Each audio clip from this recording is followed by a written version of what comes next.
Capacity તમારે વધારવી હોય તો સેલ્ફ ડિસિપ્લિન જોઈએ. ચાલો અડધી કલાક છે તો ગેમ રમીએ. શું કામ? ત્યારે તમારી પાસે કોઈ સેટ ટાઈમ નથી. તો ડિસ્ટ્રેક્ટ એટલે સ્ટુડન્ટ્સ થાય છે એની પાસે પ્રોપર વે નથી. કેમ? એમ મનુષ્ય તરીકેના જે એના ધર્મ હોય ને એને ફોલો કરે ને તો પોતે પોતાના અંદર બળથી ભરાઈ જાય કે મની ઇઝ લોસ્ટ. જો મની લોસ્ટ થયું, nothing is lost. Health is lost, then something is lost. Health બગડે તો થોડુંક આપણું લોસ્ટ થયો, પણ character is lost, then everything is lost.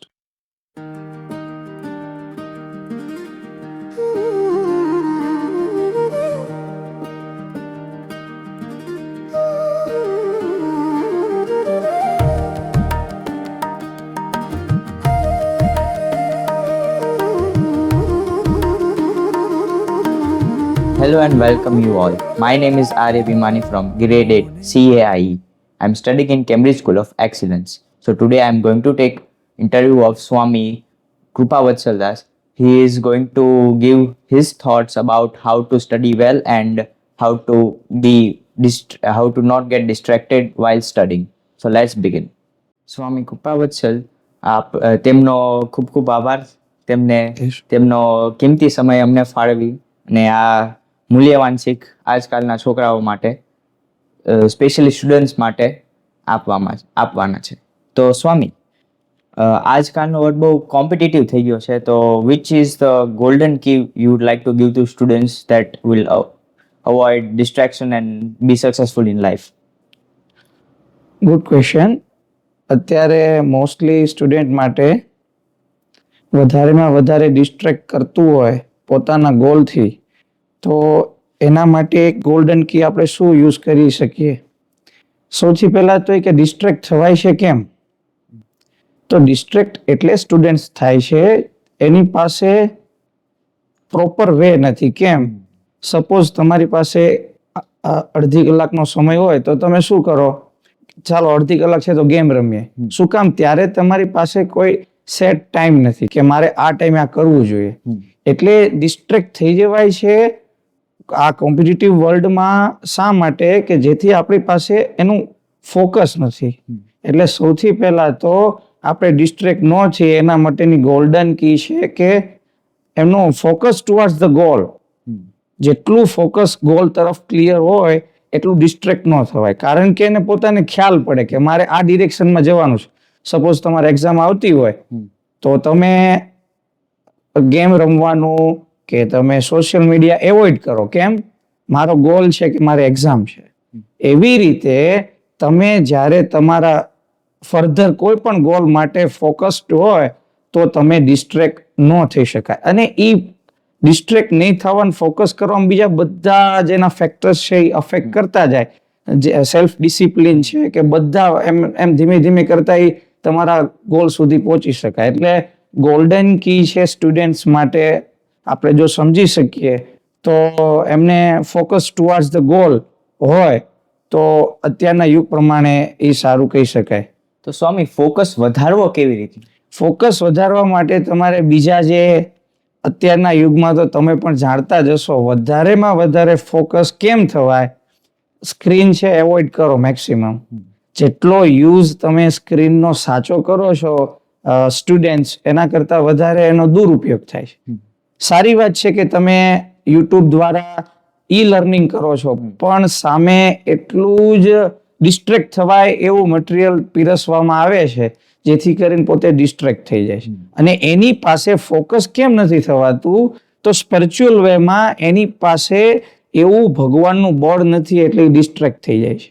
વલ્ગારિટીમાં students બહુ નાની ઉંમરમાં જતા રહે એટલે પછી એના ગોલ તરફ ફોકસ ન થઈ શકે. તો સ્વામી, આપણે સેલ્ફ ડિસિપ્લિન છે જી, અને એ બધું આપણે ભક્તિથી કેવી રીતના વધારી શકીએ? ભક્તિ, સેવા. હા, સેલ્ફ ડિસિપ્લિન કેવું છે કે ભક્તિથી, સેવાથી. તમે સરસ પૂછ્યું. તમે જેમ જેમ તમારું ટાઈમ ટેબલ સેટ કરતા જાઓ, સપોઝ તમે સેવામાં મંદિર સાથે જોડાઓ તો અહીંયા તમને એવું કીધું હોય કે તમે આટલા વાગે સેવામાં આવજો, આ કામ આટલા વાગે કરજો, આમ આવા ટાઈમે આવી જજો જેથી ત્યારે સેવાની જરૂર છે. તો તો સાથે સાથે તમે એ ટાઈમ પ્રમાણે તમારું માઇન્ડ છે ને એ સેટ થતું જાય. એ તમને સેલ્ફ ડિસિપ્લિનમાં કામ લાગે. તમે બીજાને ત્યાં જુઓ, એમાંથી ઇન્સ્પાયર થાવ. સંતોને જુઓ, હરિભક્તોને જુઓ, તો એમાંથી તમે ઇન્સ્પાયર થતા જાઓ. એમ તમારું ટાઈમ ટેબલ સેટ થતું જાય અને એ પ્રમાણે તમે ભક્તિ દ્વારા તમે એને ફોકસ કરી શકો. હા, તો સ્વામી આપણે સ્પિરિચ્યુઅલ વેમાં સક્સેસનો શું મિનિંગ? હા, કેમ કે માણસો એવું માને કે બહારથી સક્સેસ કે આ મટીરિયલિસ્ટિક વર્લ્ડ છે, એમાં સક્સેસનો મિનિંગ શું છે? Name and fame. નાના હોય ત્યારથી જો એ એવા પેરેન્ટ્સ સાથે અથવા તો એમની એવી રીતે માવજત ન થઈ હોય તો બાળકો પણ એ જ રોડ ઉપર ચાલે જે એમના પેરેન્ટ્સ ચાલતા હોય, એમના એલ્ડર્સ ચાલતા હોય, કે નેમ એન્ડ ફેમ બે વસ્તુ આવે એટલે એને સક્સેસ કહેવાય વર્લ્ડમાં. અને તમે લોટ્સ બધા યુટ્યુબ ઉપર વિડીયોઝ ને એવું જુઓ તો એમાં પણ એમ જ છે કે તમારી પાસે વેલ્થ આવી જાય એટલે તમે સક્સેસ કહેવાય લાઈફ. પણ સ્પિરિચ્યુઅલ વે એનાથી ટોટલ ઓપોઝિટ છે. તો સ્વામી, આજકાલના યુવાનોમાં અને સ્ટુડન્ટ્સમાં કઈ એક એવી વસ્તુ છે જે મિસિંગ છે, જે આપણે સ્વામિનારાયણ સંપ્રદાય કે સ્વામિનારાયણ ભગવાનમાંથી શીખવી જોઈએ? હા, અત્યારના યુગ પ્રમાણે સ્ટુડન્ટ્સને સૌથી વધારે જો કોઈની જરૂર હોય અત્યારના યુગ પ્રમાણે તો સૌથી વધારે જરૂર છે ધીરજની. પેશન્સ નથી કોઈના. નાના નાના દીકરા હોય તો તરત એગ્રેસિવ થઈ જાય પોતાના પેરેન્ટ્સ ઉપર. એટલે એ જે ગુણ જે સ્વામિનારાયણ ભગવાનમાં જ્યારે તેઓ નાના હતા બાળ ઘનશ્યામ તરીકે, તો એમના પિતા પાસે વિદ્યા અભ્યાસ કર્યો, તો એમને જે એમના મોટા પ્રત્યે જે ધીરજતાથી, શાંતિથી, મિત્રો સાથે, ફેમિલી સાથે, સોસાયટી કહેતા સમાજ સાથે જે ડિસિપ્લિનથી જે રીતે રહ્યા, ધીરજતાનો ત્યાગ ન કર્યો. અને અગેન શિક્ષાપત્રીમાં પણ એ જ વાત છે કે ધીરજ જોઈએ. અત્યારે તરત જ તમને એક એક્ઝામ્પલ આપું જે બધા સ્ટુડન્ટને પણ ઉપયોગી થાય. રિસન્ટ ન્યૂઝ છે હમણાં,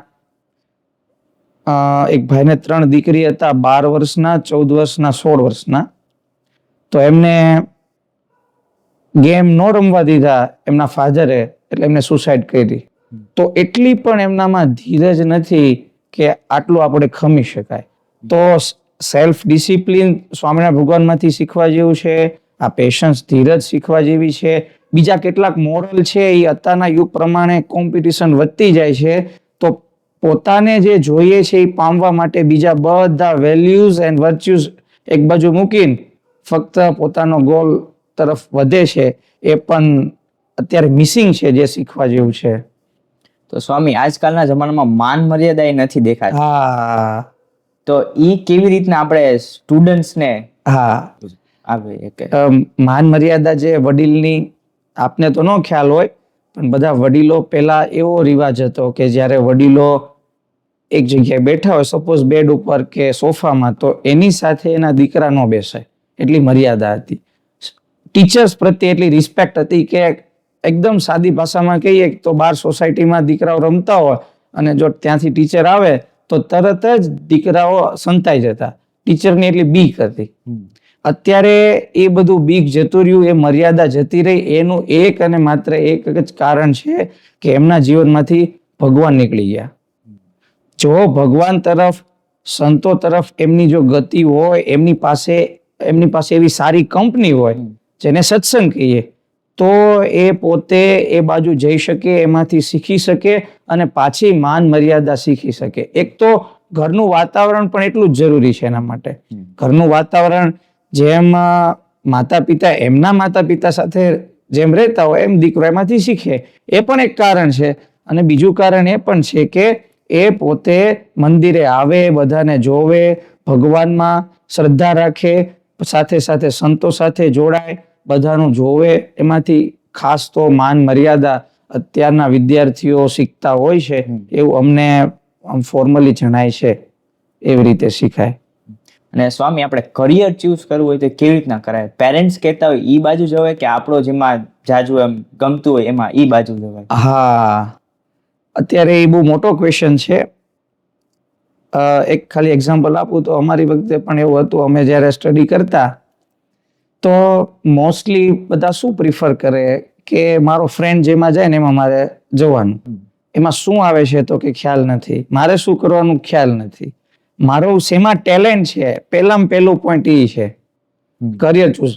માતા પિતા કે એ કરવું અથવા તો પોતાનો ઇન્ટરેસ્ટ હોય એ કરવું, એના કરતા એના વચ્ચેનો રસ્તો છે. ઘણી વખત કેવું થાય, રિબેલ થાય, માતા પિતા કહેતા હોય તો મારે આમ નથી જ કરવું, અથવા તો પોતાને એમ જ થાય કે મારે આ જ કરવું છે, તો થોડુંક ઘર્ષણ જેવું થાય. પણ સ્પિરિચ્યુઅલ વેમાં એ બે વચ્ચેનો રસ્તો છે. ઘણી વખત ફાધરની એડવાઇસ સાચી હોય, મધરની એડવાઇસ સાચી હોય. શું કામ? તમને બાળપણથી જાણતા હોય તો એને ખબર હોય કે મારા દીકરાની આ કેપેસિટી છે. કોઈક વખત એ કેપેસિટીથી નીચે પણ વર્ક કરતો હોય ને કોઈક વખત એ કેપેસિટીથી અબવ જતો રહેતો હોય. ત્યારે પેરેન્ટ્સ સાચા હોય છે કે તું આ જ કર. ઘણી વખત પેરેન્ટ્સનો ખોટો હઠાગ્રહ સોસાયટીને લઈને, સમાજને લઈને કે ભાઈ આપણા નેબર છે એમનો દીકરો ડોક્ટર છે તો તું ડોક્ટર જ થા. ઘણી વખત એમનો પણ ખોટું વાક હોય. અને ઘણી વખત દીકરાઓ એમની પાસે હજી પ્રોપર ગોલ સેટ ન હોય, પ્રોપર ગાઈડન્સ ન હોય અને એમને પોતાની કેપેસિટી જોયા વગર જ નક્કી કરી શકતા હોય. ત્યારે પેરેન્ટ્સ પણ સાચા હોય. એટલે બેયનો સમન્વય, એનું સોલ્યુશન શું છે કે આ સાચું નહીં, આ સાચું નહીં, બે વચ્ચેનું તમારું ટેલેન્ટ શેમાં છે એની ઉપર ફોકસ કરો. ફાધર મધરને કન્વિન્સ કરો, એ પણ તમારા ગોલ ભેગું ભળે અને તમને સાથે આશીર્વાદ પણ આપે અને તમને પૂરેપૂરો સપોર્ટ કરે તો એ કરિયર ચૂઝ કરાય. એવું સ્પિરિચ્યુઅલ વેમાં લાગે છે. અને તો સ્વામી, આપણે તમે વાત કરી કે લિમિટ એમની પોતાની કેપેસિટી, તો કેપેસિટી કેવી રીતના વધારવી? હા, કેપેસિટી કઈ રીતે વધે એનો એક જ છે, જે લગભગ બધા તમે કઈ પણ પ્રશ્ન અત્યારે પૂછ્યા એનો જવાબ એ પ્રમાણે છે. કેપેસિટી તમારે વધારવી હોય તો સેલ્ફ ડિસિપ્લિન જોઈએ, જે અત્યારે નથી. કોઈક વખત તમારી પાસે હાફ આર હોય અને એમાં તમારે ગેમ રમવાની હોય તો એ બેસતા બેસતા કેટલો ટાઈમ બેસાઈ જાય ખબર ન પડે. પોતાનો સેલ્ફ કંટ્રોલ ન રહે. પછી સ્ટડી ટાઈમ આવે ત્યારે એમ શું છે થોડીક વાર ચલો રીલ્સ જોઈએ તો એ ડિસ્ટ્રેક્ટ થઈ ગયા. એ પોતાનું સેલ્ફ ડિસિપ્લિન ન રહે. મોટા સાથે વાત કરી, બધા સાથે કેમ ભળીને રહેવું, બધા જ ફેક્ટર છે ને સેલ્ફ ડિસિપ્લિનમાં આવી જાય. એટલે પોતાની લિમિટ એને વધારવી હોય તો સેલ્ફ ડિસિપ્લિનથી શું થાય કે એનું સ્ટડી આર્સ વધે, સાથે સાથે એનું ફોકસ વધે, એમ તો કેપેસિટી વધે. પણ સૌથી પહેલો પોઈન્ટ કેપેસિટી વધે ક્યારે? જ્યારે એને એ ખ્યાલ પડે કે મારી કેપેસિટી આ છે, તો પછી એ વધારી શકાય. અને એ સ્પિરિચ્યુઅલ વેમાં કેપેસિટી ખબર પડે, ભગવાનના દર્શન કરે, ભગવાનને પ્રે કરે, એ તે એક એમાંથી માધ્યમ છે. ફક્ત ને ફક્ત સ્ટડી જ એક એવું નથી કે જેનાથી બધું થવાનું છે. સ્પિરિચ્યુઅલ વે પણ એમાં એટલું જ ઇમ્પોર્ટન્સ છે, એનું ઇમ્પોર્ટન્સ એટલું જ છે. એટલે પોતે એ પ્રમાણે લિમિટ વધારી શકે. એક છોકરાનો અને એક માતા પિતાનો વચ્ચેનો જે સંબંધ છે જેમાં ભરોસો છે, તો એ છોકરાઓ આજકાલના ભરોસો એ તોડી નાખે છે.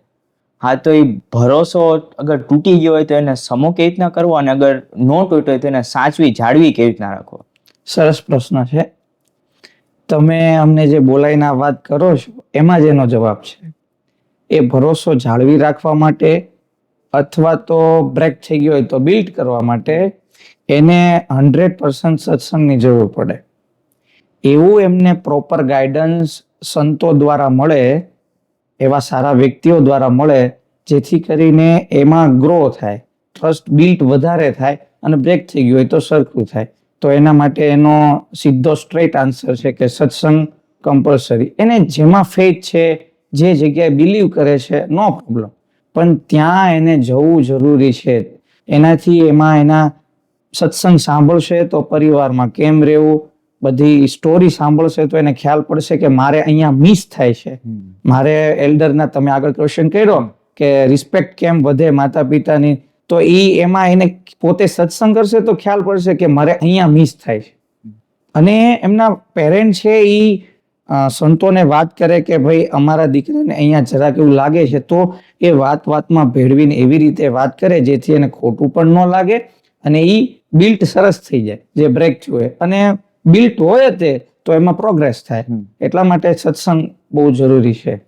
તો પછી આપણે સેલ્ફ કોન્ફિડન્સ, સેલ્ફ ઇમ્પોર્ટન્સ, તો સ્વામી આપણે સેલ્ફ ઇમ્પોર્ટન્સ છે તો એ આપણે કેવી રીતના ભક્તિથી કે એવી રીતના કે પછી, કેમ કે અત્યારના માણસો પોતાની જાતને એટલું ઇમ્પોર્ટન્સ નથી દેતા, પોતાની ઇમેજને એટલું ઇમ્પોર્ટન્સ દે છે. સાચું. એ તમે કીધું એ રીતે પોતે છે ને કઈ રીતે પોતે રિયલાઇઝ થાય પોતાને કે હું કોણ છું, એના માટે આ સ્પિરિચ્યુઅલ વે છે. તમે ભગવાનની ભક્તિ તરફ વળો ને એટલે તમને પોતાને ખુદને પોતાની ખબર પડે કે હું કોણ છું. અત્યારે તમે કીધું એમ બધા પોતાના નેમ માટે બહાર એટલું બધું ફોકસ કરતા હોય, બધું ગ્લેમરસ લાઈફમાં, ગ્લેમરસ વર્લ્ડમાં, કે જે પોતે પોતાને કોણ છે એ ભૂલી, અને ધારો કે નાના હોય ત્યારે તમે બધા સ્ટોરી સાંભળી જ હોય કે એક સિંહનું બચ્ચું હતું, એ ભૂલું પડી ગયું ઘેટાના ટોળામાં, તો સિંહના બચ્ચાને એમ જ થઈ ગયું હું ઘેટું જ છું. પછી એક સિંહ આવ્યો, એને કુવા પાસે લઈ ગયો અને એમાં એનું પ્રતિબિંબ દેખાડ્યું કે તું આ ઘેટા જેવો નથી, તું એનાથી અલગ છે. આ સ્પિરિચ્યુઅલ વે નું કામ એ છે. તમે જે ક્વેશ્ચન કર્યો ને એ એને પોતાને સેલ્ફ રિયલાઇઝ કરાવે કે ભાઈ તું કોણ છો, તારું કેટલું લેવલ છે. પોતે કેવું સમજે છે કે બસ મારાથી આટલું જ થાય, એવું નથી. સ્વામી વિવેકાનંદ થી કેટલું થતું હતું, એક વખત પેજ રીડ કરે તરત ફાડી નાખવાનું, તો લાઈફ ટાઈમ યાદ રહી જાય. તો એ વ્યક્તિ જ હતા. તો એ કેવી રીતે એમાં આવ્યું, પોતાને પોતામાં એટલો ટ્રસ્ટ હતો. એ ટ્રસ્ટ ક્યારે આવે? એના માટે અગેન સ્પિરિચ્યુઅલ વેમાં ધર્મ જોઈએ. ધર્મ હોય ને તો એનામાં એવો સેલ્ફ કોન્ફિડન્સ આવે, જેથી કરીને પોતે પોતાના તરફ પાછો વળી શકે.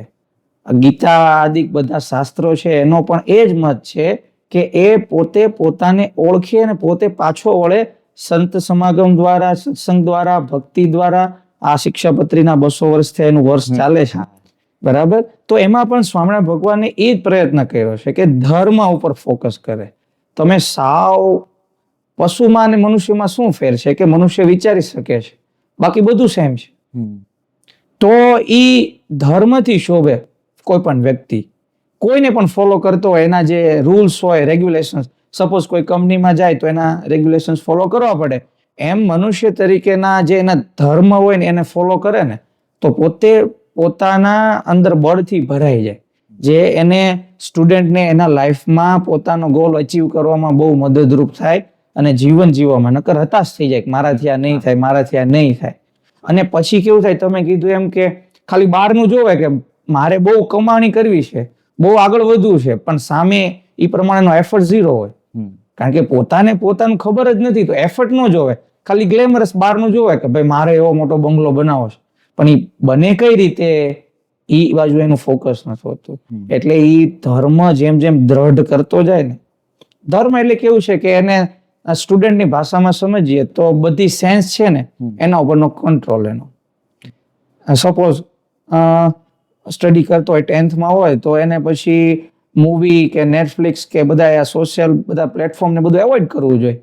ત્યારે એ એના સેન્સ ઉપર કંટ્રોલ ન હોય તો પછી પોતાને પછી તો એક્ઝામ ટાઈમે શું થાય, તો હતાશ થઈ જ જાય ઓફકોર્સ.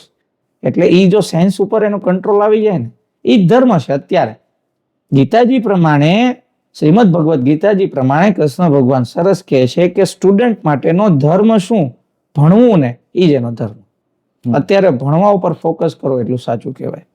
એટલે પોતે જેમ જેમ ભગવાનના માર્ગમાં ધર્મ પાડતો જાય, ભક્તિ કરતો જાય, પોતાના બધી સેન્સ ઉપર કંટ્રોલ કરતો જાય, એમ એમ પોતે પોતાને ઓળખતો જાય. સ્પિરિચ્યુઅલ વે એમ છે, આમ નથી, પોતાના તરફ જવા માટે, એના માટે છે.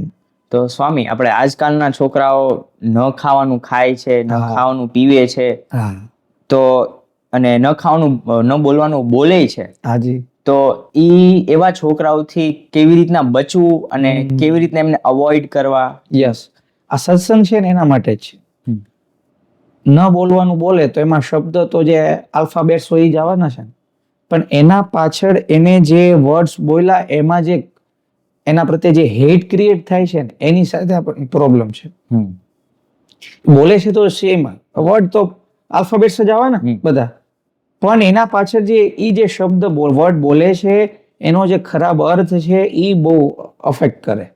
એટલા માટે સત્સંગ છે ને, આ તમે જે વાત કરો છો, જે બધી વાત, ન બોલવાનું બોલે, ન જમવાનું જમે, એવી અવેરનેસ નથી પોતાની હેલ્થ માટે. હેલ્થ માટે અવેરનેસ કેમ નથી એને? કે એને એની સેન્સીસ ઉપર કંટ્રોલ નથી. એને ખ્યાલ છે છતાં, કારણ કે એની પાસે પોતાનો સેલ્ફ કંટ્રોલ નથી.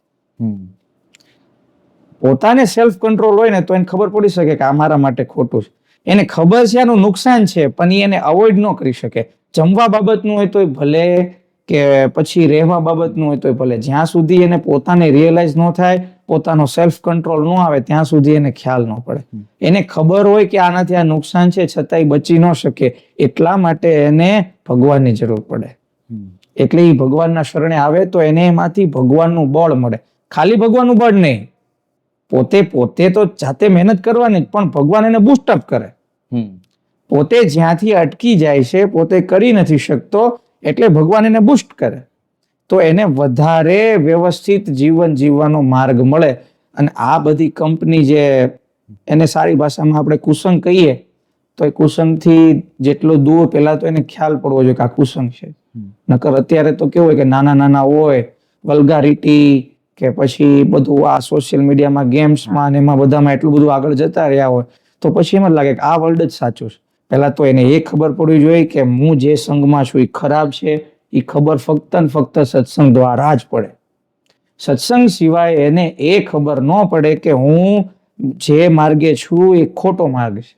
અને એવોઇડ તો ત્યારે થવાનું જ્યારે એને ખબર, રિયલાઇઝ તો થવું જોઈએ ને પહેલા પોતાની ભૂલ, પછી એમાંથી બ્રેક થાય. એટલે એને સત્સંગ દ્વારા એમાં વધારે બૂસ્ટઅપ મળે એવું મને લાગે છે. તો સ્વામી, આજકાલના યુવાનો ઇન્સ્ટાગ્રામ સ્પેશિયલી રીલ્સ એ બહુ જોવે છે, જેનાથી મેન્ટલ હેલ્થ એમની બહુ ખરાબ થઈ જાય છે.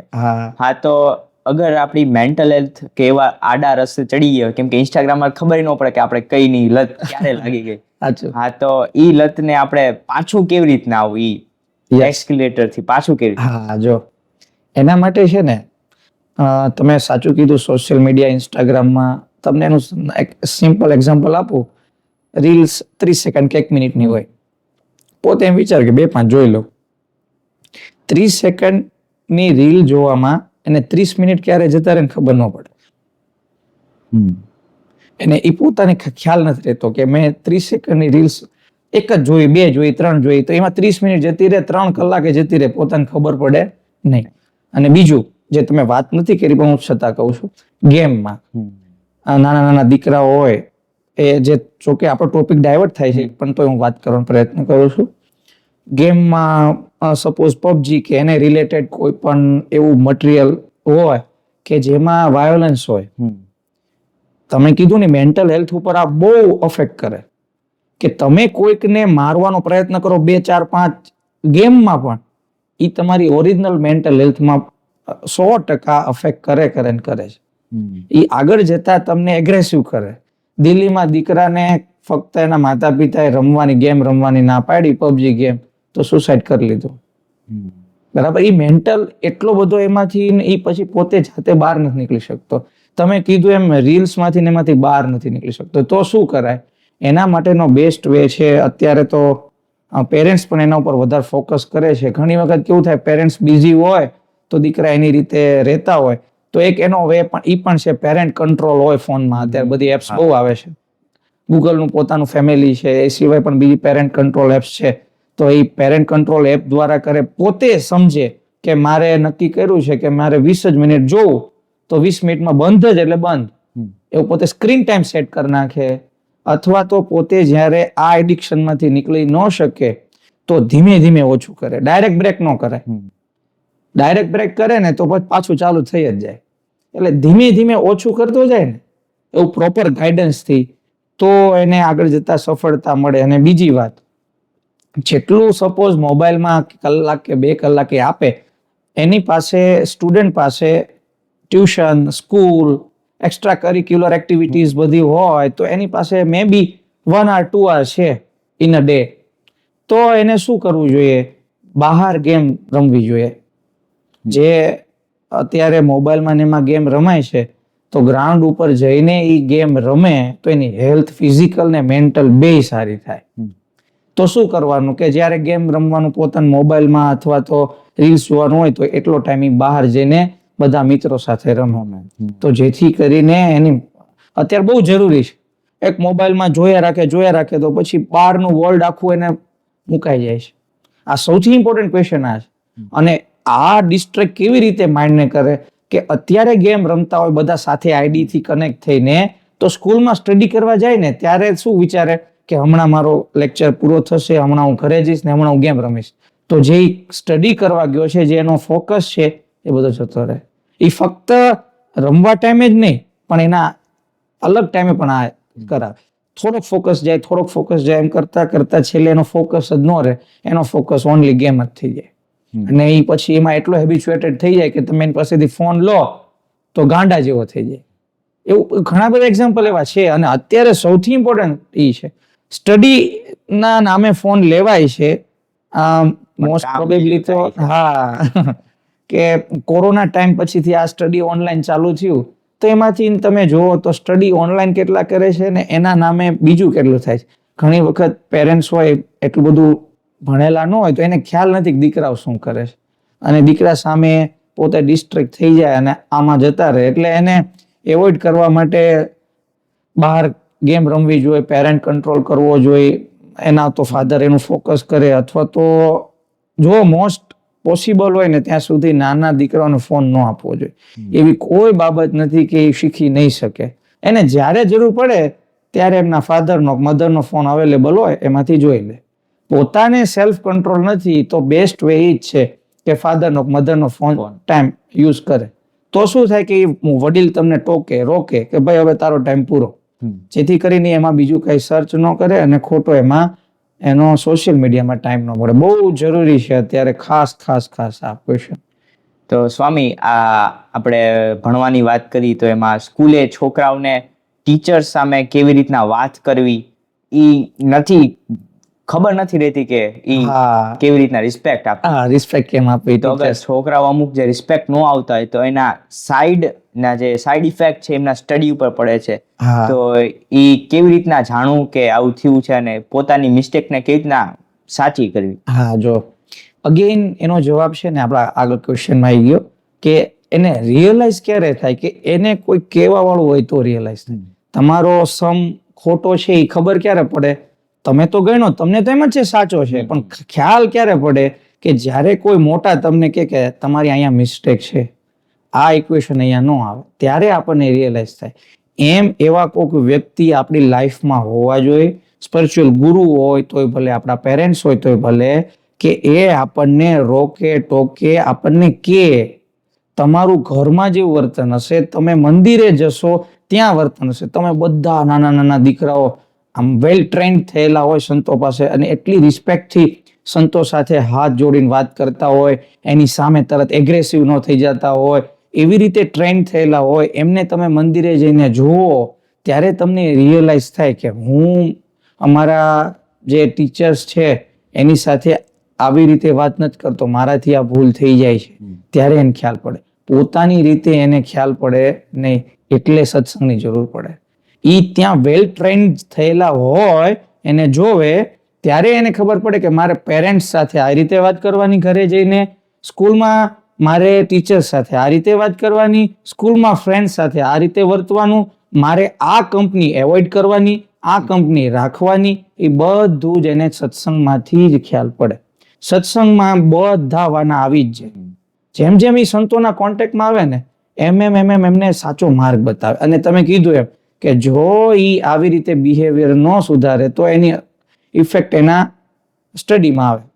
કારણ કે એક ટાઈમ શું થઈ જાય પછી ટીચર્સ પણ એવું વિચારે કે ભાઈ હું મારા કામથી કામ રાખવું, એને સુધરવું નથી, અથવા તો કેવું થાય કે તરત જ ઇન્સ્ટન્ટ રિસ્પોન્સ આપી દે કે આમ નહીં. ઘણી વખત એવું થાય કે તમે આપણા આધ્યાત્મિક વર્લ્ડમાં એક એવો નિયમ છે, માતા પિતા અને ગુરુ કહેતા ટીચર્સ, આપણા બોથ સ્પિરિચ્યુઅલ ને મટીરિયાલિસ્ટિક વર્લ્ડ બેના. માતા પિતા અને ગુરુ, એની સામે એમની ભૂલ હોય તો પણ ન બોલાય, એવું આપણું શાસ્ત્રોક્ત કથન છે, જે અત્યારે બહુ ઓછું થઈ ગયું. તો એ ખબર કેમ પડશે? અગેન મંદિર આવશે, સંત સમાગમ કરશે તો એને એનો ખ્યાલ પડશે કે આ મારી મિસ્ટેક થાય છે. અને મેઇન કે પોતાની ધીરજ નથી એનામાં, એટલે ગમે ત્યારે બોલી જાય પછી પસ્તાય. તો એ મંદિર આવતા ધીમે ધીમે ભગવાન એની ઉપર કૃપા કરે તો એને સેલ્ફ કંટ્રોલ થતો જાય અને સાચું રિયલાઇઝ થતું જાય અને પોતે એકદમ શાંત થતો જાય, જે સ્ટડીમાં એને ફોકસ કરાવે. તો આજનો છેલ્લો ક્વેશ્ચન, આપણે સ્ટડીઝ, ટેકનોલોજી અને સ્પિરિચ્યુઆલિટીને આ વર્લ્ડમાં આપણે કેવી રીતના જાળવી રાખી, બેલેન્સ કરી રાખી? ત્રણેય છે ને એકબીજા સાથે મ્યુચ્યુઅલ છે, સ્ટડી, ટેકનોલોજી એન્ડ સ્પિરિચ્યુઆલિટી. તમે ગમે એટલું અત્યારે એવા ઘણા બધા એક્ઝામ્પલ્સ અમે જોયા છે કે સ્ટડી ઉપર ફોકસ હોય કેવળ, તો જે પહેલા આપણે વાત કરીએ એના વેલ્યુઝ એન્ડ વર્ચ્યુઝ બધા મુકાઈ જાય, મિસ થઈ જાય. ઓનલી સ્ટડી જ કર્યું છે, એને બીજું જ્ઞાન નથી, ઓનેસ્ટી નથી એનામાં બીજા કોઈ પણ એવા ગુણો નથી જે આગળ જઈને એને મદદરૂપ થવાના છે. એને પોતે ગોલ અચીવ કરવા માટે બધા જ રૂલ્સ બધું બ્રેક કરીને ઓનલી ઇન ગોલ તરફ ગયો, તો એ સ્ટડી ખાલી ન ચાલે. તો સાથે સાથે એને સ્પિરિચ્યુઆલિટી જોઈ. ઓકે, હવે ઓનલી સ્પિરિચ્યુઆલિટી હોય તોય ન ચાલે, ના પાડે છે ભગવાન, ના પાડે છે. એમ નહીં, તમે ફક્ત આખો દિવસ ભક્તિ કરો ને સ્ટડી ન કરો તો માર્ક્સ થોડી નથી આવવાના, બરાબર છે? તો એ ના પાડે છે, ના એમ નહીં. તમે સ્ટડી પણ કરો છો અને ભક્તિ પણ કરો છો, પણ તમે અત્યારના યુગ પ્રમાણે અત્યારે જે ટેકનોલોજી છે એની સાથે સપોઝ અત્યારે કોઈને એઆઈ ન આવડે તો એ કેવી વાત કહેવાય, બરાબર છે? અને એનાથી શું થાય છે, એઆઈ થી એનું કામ સહેલું થાય છે, તો એને એ મદદરૂપ થવાનું એના સ્ટડીમાં કે એના કોઈ પણ બીજા ક્વેશ્ચન છે તો એના આન્સર આપશે, એનો એકદમ ફેર યુઝ થાય તો એને મદદરૂપ થાય, કોઈ પણ ટેકનોલોજી હોય.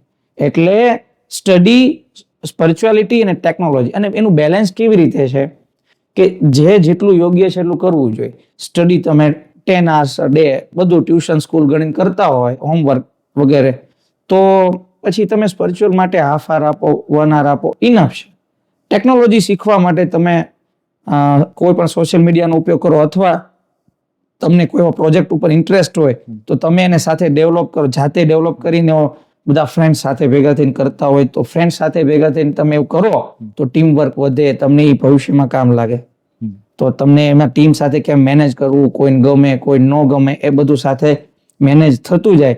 એટલે અગેન 3 ની જરૂર પડે. તમે હાફ આ ટેકનોલોજીમાં આપો, 1 hour સ્પિરિચ્યુઆલિટીમાં આપો, બીજો ટાઈમ સ્ટડીમાં આપો, થોડોક ટાઈમ ફેમિલીને આપો, તો એ 3 જરૂરી છે. તમે એક પણ એવોઇડ ન કરી શકો. અને એવું પણ ન બને કે ફક્ત તમે એક ઉપર જ સ્ટડી ફોકસ કરો અને બીજા એવોઇડ કરો, એવું પણ બને નહીં. એટલે 3ની જરૂર પડે, પણ એના રેશિયો હોય કે સ્ટડી વધારે ફોકસ કરો, થોડોક ટેકનોલોજીનો ટાઈમ આપો, થોડોક સ્પિરિચ્યુઅલ ટાઈમ આપો. અમારે આધ્યાત્મિકતામાં એવું એક સૂત્ર જે અમે વિદ્યાર્થીઓને શીખડાવતા હોય છે, મોસ્ટ બધા માટે એવું જરૂરી છે, પ્રાર્થના, ભગવાનને પ્રાર્થના કરે, pray plus effort equal to success.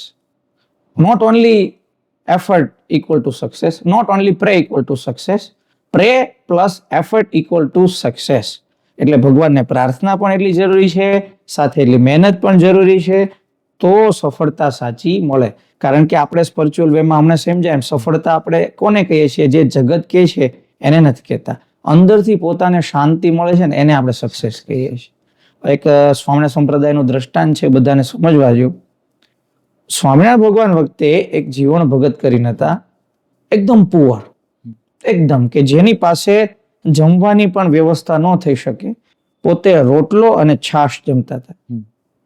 એટલે કોઈકે આવીને કીધું, જે તે સમયના નિયમ ત્યાંના વર્ડ્સ બધા હોય કે તમે તો લુખ્ખું જમો છો, કે બીજું કઈ સાથે સ્વીટ કે સ્પાઇસી કઈ આપની પાસે નથી, તો તમે કે લુખ્ખું જમો છો, એકદમ પુઅર છે.